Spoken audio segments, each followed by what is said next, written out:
Hi అండి, నమస్తే. Welcome to Rohini Krishna sir.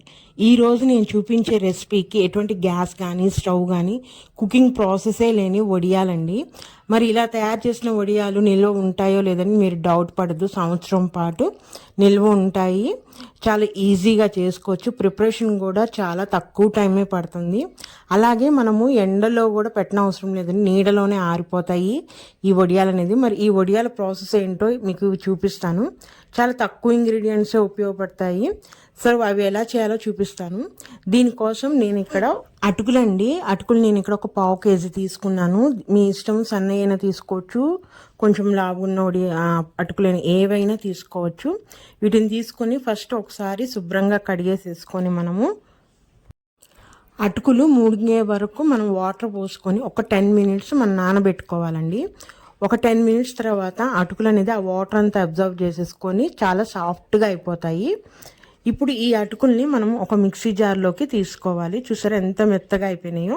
ఇప్పుడు వీటిని మిక్సీ జార్లోకి తీసుకొని మనం వేసుకున్న క్వాంటిటీకి తగ్గట్టుగా కొంచెం కొత్తిమీర యాడ్ చేసుకోవాలి. అలానే మన టేస్ట్కి అండ్ వడియాల్లో ఎప్పుడైనా కొంచెం సాల్ట్ తక్కువగానే వేసుకోండి. సాల్ట్ వేసుకోవాలి. అట్లానే కారం స్పైసీనెస్ కూడా మనం తినగలిగినంత వేసుకోవచ్చు. దీంట్లో తగినంత కారము.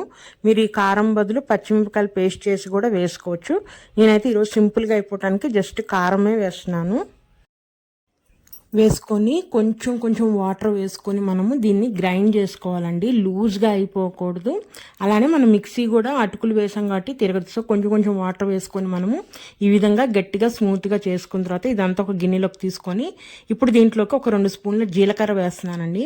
ఈ జీలకర్ర మనం మిక్సీలోనే వేస్తే మెత్తగా అయిపోతుంది. ఇప్పుడు వేసుకుంటే ఏంటంటే వడియాలు వేగినప్పుడు పైన కనిపిస్తూ చాలా టేస్టీగా ఉంటుంది.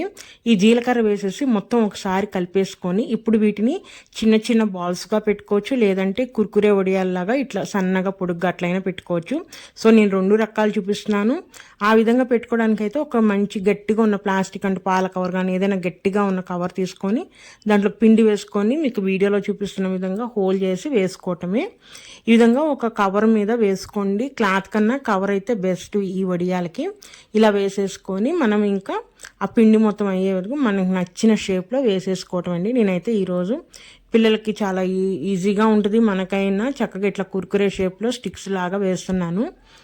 ఈ విధంగా వేసుకుంటూ వెళ్ళిపోవటమే అంతా కూడా పిండి అయ్యేంత వరకు. వీటినే మనం చిన్న ఉండలుగా కూడా పెట్టుకోవచ్చు, మన ఇష్టం ఎట్లయినా చేసుకోవచ్చు. ఈ వడియాలు పెట్టిన తర్వాత కూడా వీటిని బాగా ఎండలో పెట్టకూడదండి, ఎందుకంటే ఇవి ఎటువంటి కుకింగ్ లేదు కాబట్టి మనం లైట్గా ఎండ వచ్చి కొంచెం వెలుతురుగా ఉన్న ప్లేస్లోనే కొంచెం గట్టి పడే వరకు మనము ఎండనివ్వాలి. మీరు ఫ్యాన్ కింద అయినా సరే పెట్టుకోవచ్చు, లేదు లైట్గా ఎండ తగులుతూ కొంచెం వెలుతురు ఉన్న ప్లేస్లో అయినా పెట్టేసుకోవచ్చు. ఈ విధంగా గట్టిపడిన తర్వాత వీటిని అప్పుడు మనం ఎండలోకి మార్చుకోవాలండి. చూసారా, ఒక 1/2 కేజీ నేను అటుకులు తీసుకున్నాను, దానికే ఎన్ని వడియాలు వస్తున్నాయో. చాలా ఈజీ అండి ఇలా పెట్టుకోవటం కూడా. చూసారా ఇన్ని వడియాలు వచ్చాయి నాకైతే ఒక 1/2 కేజీకి. ఈ విధంగా నీడలోనే పెట్టుకోవాలి. ఫస్ట్ డే అయితే కొంచెం వెలుతురు వస్తా అట్లా, అప్పుడు ఏమవుతుందంటే ఆ వేసిన అది అనేది గట్టి పడుతుంది మనకి. అలానే మనము ఇట్లా పొడుగ్గా వేస్తున్నప్పుడు మరీ సన్నగా వేసుకోవద్దు, ఎండిపోయేసరికి మరీ సన్నబడిపోతాయి. కొంచెం లావుగా వేసుకుంటే ఎండిపోయేసరికి కరెక్ట్ షేప్లో ఉంటాయి. చూసారా 2వ రోజుకి గట్టి పడిపోయినాయి. కవర్ నుంచి తీసేసి ఈ విధంగా ప్లేట్లో పెట్టేసుకొని మనము ఒక 2 రోజులు కనుక ఎండలో పెట్టేసేసుకుంటే మనకి వడియాలు రెడీ అయిపోతాయి. చూసారా చిన్న బాల్స్గా పెట్టినవి ఎండిపోయినాయి, ఇట్లా స్టిక్స్గా వేసినవి కూడా ఎండిపోయినాయి అండి. ఇప్పుడు మీకు చూస్తాను, వేడి నూనెలో కనుక వేసేస్తే ఎంత బాగా పొంగుతాయో. దీంట్లో ఎటువంటి సోడా కానీ ఏం కలపలేదు మనము. చూసారా ఎంత బాగా పొంగినాయో ఈ వడియాలు అనేది. వడియాలు చాలా క్రిస్పీగా క్రంచీగా చాలా గుల్లగా ఉంటాయండి ఇవి. మనం విడిగా స్నాక్స్కైనా కూడా మనం తినేయచ్చు వీటిని అయితే. చూసారా ఎంత బాగా పొంగినాయో. వీటిని రైస్లో పప్పులో కానీ పప్పు చారు చేసుకున్నప్పుడు ఇలా సైడ్ డిష్గా పెట్టుకొని కనుక తింటే చాలా టేస్టీగా ఉంటాయి. ఉట్టిగా తిన్నా కూడా చాలా బాగుంటాయి. మరి చూసారు కదా, గ్యాస్ కానీ స్టవ్ కానీ అవసరం లేకుండానే మనము వడియాలు పెట్టుకుంటున్నాం. మీరు కూడా ట్రై చేయండి ఈ అటుకుల వడియాలని. టేస్ట్ ఎలా ఉందో నాకు చెప్పండి. మరి ఉంటానండి. ఇదే ఈరోజు రెసిపీ అయితే. నా రెసిపీస్ కనుక నచ్చితే ప్లీజ్ సబ్స్క్రైబ్ చేయండి. అలానే మరొక మంచి వీడియోతో మళ్ళీ కలుస్తాను. ఉంటానండి. బాయ్.